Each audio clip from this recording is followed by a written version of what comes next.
Hi everyone, good morning. ఈరోజు మనకి ఒక వార్త సాక్షి న్యూస్ పేపర్లో అయితే రావడం జరిగింది. ఏపీపీఎస్సీ చైర్మన్కి సంబంధించి చైర్మన్గా అనురాధ రిటైర్డ్ ఐఏఎస్ అధికారిని అయితే నియమించడానికి ప్రభుత్వం సానుకూలంగా ఉందని, ఈ file IT minister Nara Lokesh గారి దగ్గరికి వెళ్ళిందని సాక్షి న్యూస్ పేపర్ యొక్క సారాంశం.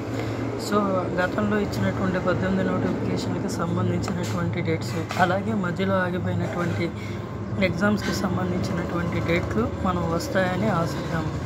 ఈ అనురాధ చైర్మన్గా నియమించడానికి కన్ఫర్మ్ అయినట్లుగానే మనం భావించాల్సి ఉంటుంది. అలాగే ఛానల్ సబ్స్క్రైబ్ చేయండి. Thank you.